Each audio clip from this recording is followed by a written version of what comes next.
Sur le plan individuel, l'agilité se manifeste de plusieurs façons. Dans cette capsule, nous allons nous concentrer sur l'intelligence émotionnelle, le leadership agile et les réactions individuelles face au changement.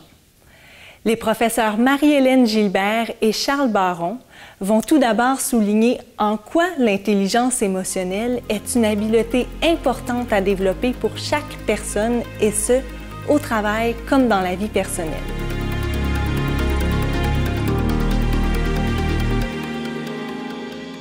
Il existe différentes définitions de l'intelligence émotionnelle. Pour l'essentiel, ces définitions-là renvoient à peu près toutes au fait d'être conscient de nos émotions et de celles de nos vis-à-vis pour être plus capable de veiller sur les besoins dont elles émanent. Cette conscience-là et cette maîtrise de soi-là confère un pouvoir personnel important, dans la mesure où il peut arriver dans le cadre de notre travail qu'une personne ou une décision nous déplaise profondément.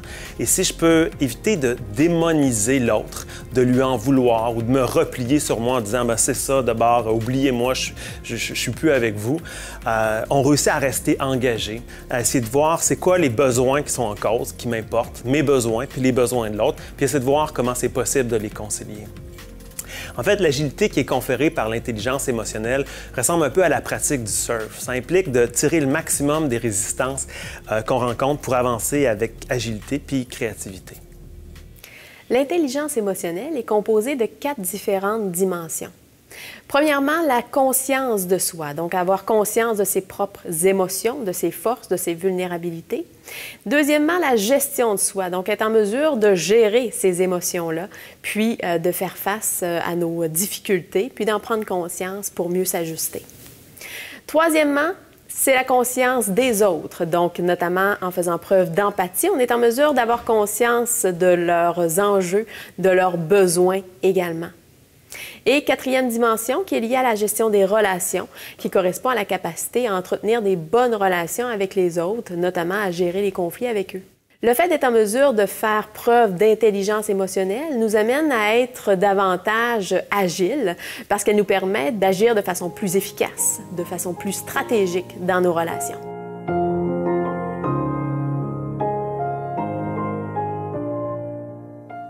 Agile leadership is a really important form of leadership in the 21st century. We can't stress this enough. With agile leadership, we are actually, much like a gymnast, starting to move into new postures of leadership that are stretching our current and existing capacities. So in agile leadership, we welcome mistakes, we welcome our growing edge, we welcome the things that make us feel uncomfortable. We welcome them because they actually are inroads to development. So when we do agile leadership, we welcome adversity. We welcome the struggles of day-to-day life. We embrace those because we see them as essential stepping stones to our future as leaders.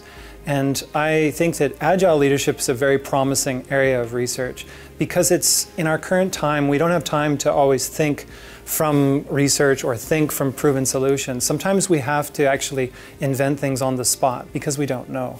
And so agile leadership gets leaders very comfortable with not knowing and then moving into a process of coming to know. And by inhabiting that with comfort, we can then access more of our natural skill sets and abilities and wisdom.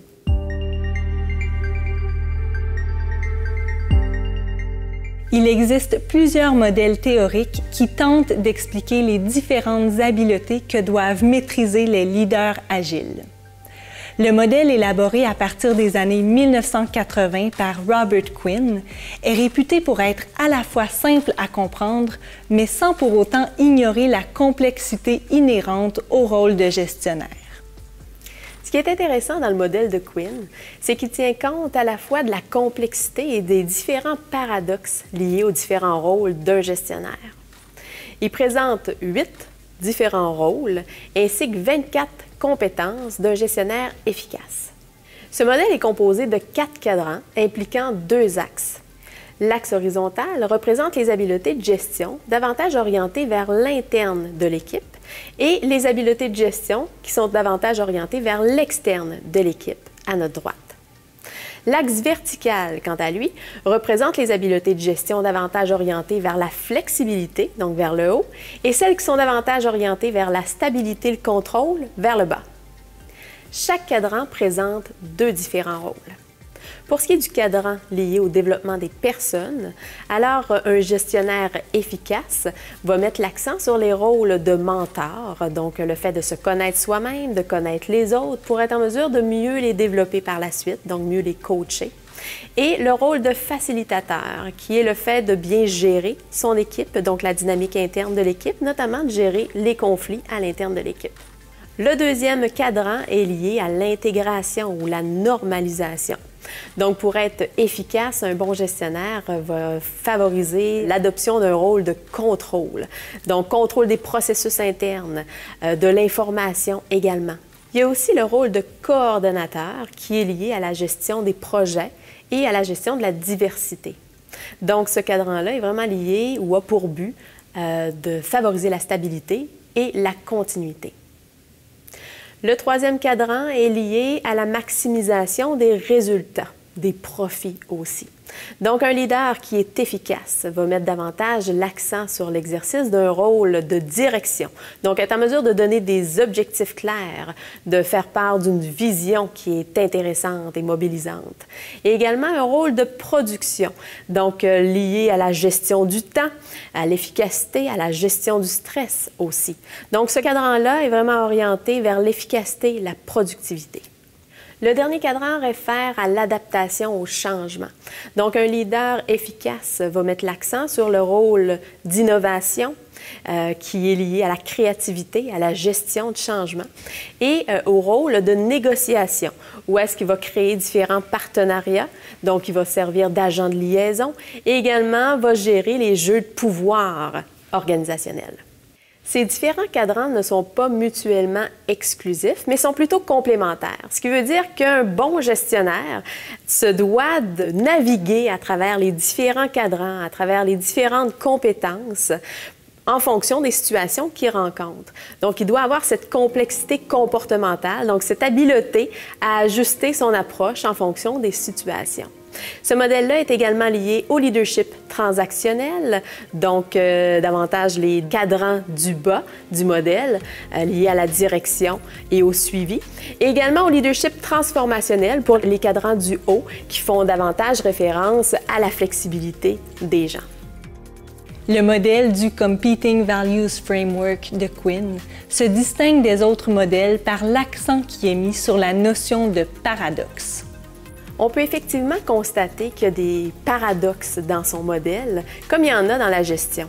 Parce qu'on cherche des gestionnaires qui sont en mesure de faire preuve d'innovation, de créativité, mais également qui sont en mesure aussi de faire preuve de contrôle et de suivi des processus.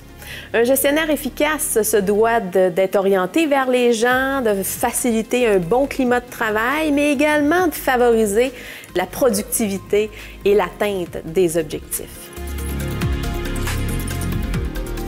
Ce ne sont pas uniquement les membres de la haute direction qui doivent faire preuve d'agilité. En effet, les professionnels des ressources humaines au sein des entreprises doivent anticiper les paradoxes qui vont continuer à secouer le monde du travail dans les prochaines décennies. Le professionnel RH se doit de devenir un partenaire d'affaires stratégique au sein d'une organisation. C'est-à-dire que le professionnel RH doit maintenant développer des compétences qui vont lui permettre de réagir mieux, mais surtout beaucoup plus vite aux changements externes, donc qui survient dans le marché ou dans le monde du travail. Et ces bouleversements seront nombreux dans les prochaines années, surtout si on considère qu'on est à la veille de la 4e révolution industrielle. Donc, quand on parle de robotisation, automatisation, intelligence artificielle, il va y avoir des changements nombreux au sein des organisations et le professionnel RH se doit d'être prêt et donc de voir venir ces changements-là pour pouvoir mettre en œuvre son expertise au sein des organisations et garder les employés heureux, satisfaits, mais surtout en santé, malgré tous ces changements qui vont bouleverser le monde du travail. La gestion des ressources humaines peut être plus agile, notamment en acceptant la complexité qui est liée à la gestion des individus. Chaque personne est unique, a des besoins, des préoccupations, des forces, des points à développer différents. D'où la nécessité de s'intéresser à chacune de ces personnes-là qu'on gère, d'apprendre à les connaître en vue d'ajuster notre approche en fonction d'elles. Une des thématiques les plus importantes dans le management agile des entreprises est la gestion du changement. La notion de changement en elle-même est sujette à de nombreuses définitions et de nombreuses controverses. Les professeurs Carole Lalonde et Christophe Roux-Dufort, deux spécialistes en gestion du changement, vont nous aider à mieux comprendre cette notion.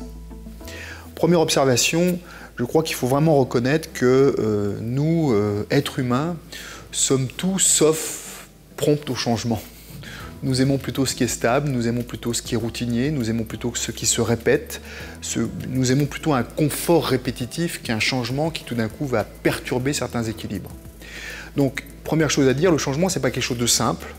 Et ce qu'il faut quand même bien avoir en tête, c'est que le changement n'est pas non plus simple pour ceux qui l'initient. On a toujours tendance à penser que le changement, il n'est pas simple pour ceux à qui on dit de changer, mais pour ceux qui l'initient, il n'est pas simple non plus.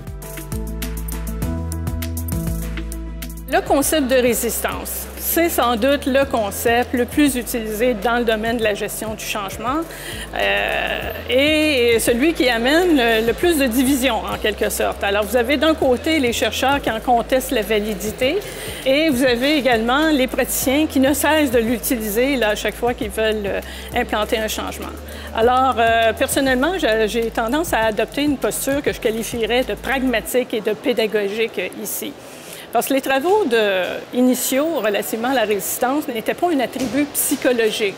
La résistance peut venir, tout comme le changement, de partout dans l'organisation. Donc, ici, il faut essayer de faire comprendre, je pense, que la résistance n'est pas forcément un attribut psychologique, mais peut venir de différents facteurs. Par exemple, la qualité de la mise en œuvre, qui est déficiente. On ne s'occupe pas assez des gens, on les laisse un peu à eux-mêmes avec l'introduction d'une nouvelle technologie qu'ils maîtrisent mal. Ou encore, ça peut être attribuable à un historique de changement mal géré au sein de l'organisation, ce qui fait que le niveau de confiance n'est plus là. Les derniers travaux tendent plutôt à montrer que les gens sont ambivalents ou silencieux face au changement. Alors, pour paraphraser certains des gestionnaires avec lesquels j'ai eu à travailler, ils aiment mieux que la résistance se manifeste ouvertement que d'avoir des gens qui, en silence, ne disent rien, mais qui peuvent faire bien pire pour freiner le changement.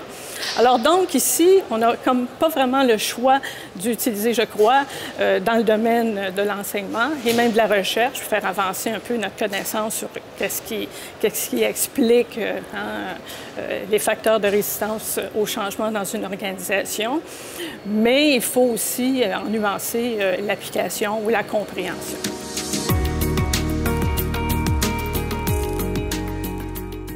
Plutôt que d'utiliser le terme « résistance au changement », je préfère utiliser le terme « préoccupation face au changement ». La professeure Céline Bareil utilise même un modèle où elle présente les 7 phases de préoccupation face au changement, qui vont de la phase 1, où il n'y a aucune préoccupation, jusqu'à la phase 7, où la préoccupation porte sur la capacité de l'organisation d'avoir une amélioration continue. Et entre la phase 1 et la phase 7, il y a différentes phases, comme celle d'une préoccupation face à soi-même, une préoccupation face aux capacités de l'organisation de faire le changement ou une préoccupation face à la capacité des employés de l'organisation de collaborer pour atteindre le changement.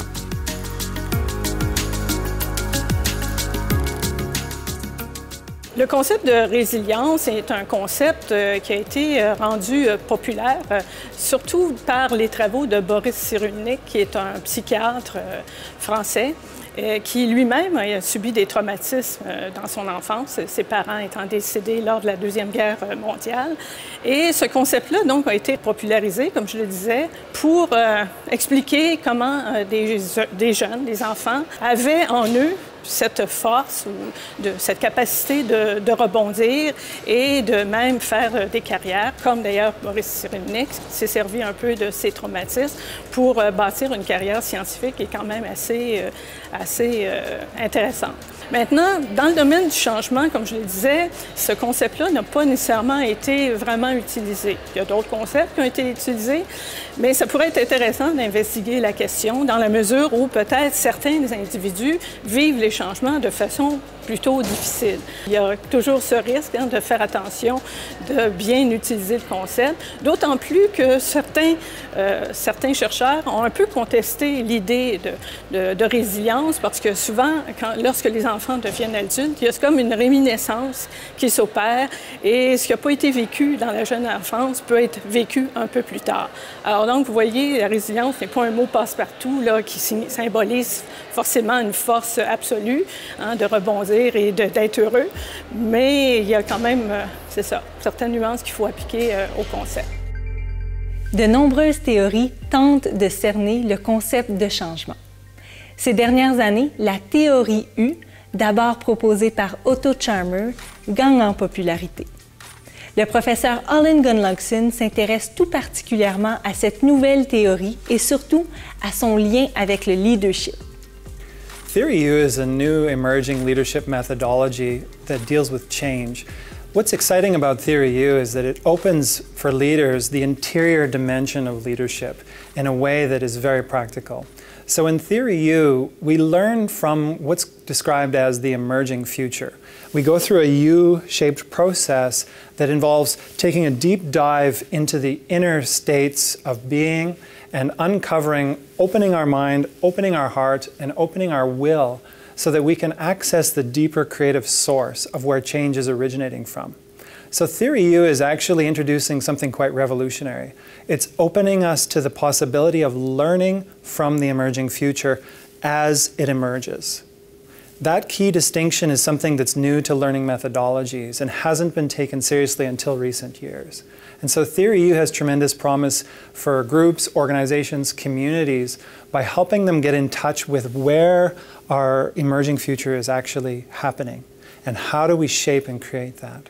When we deal with the emerging future in the context of Theory U, we are looking at where emergence happens. So that's at the bottom of the U with presencing.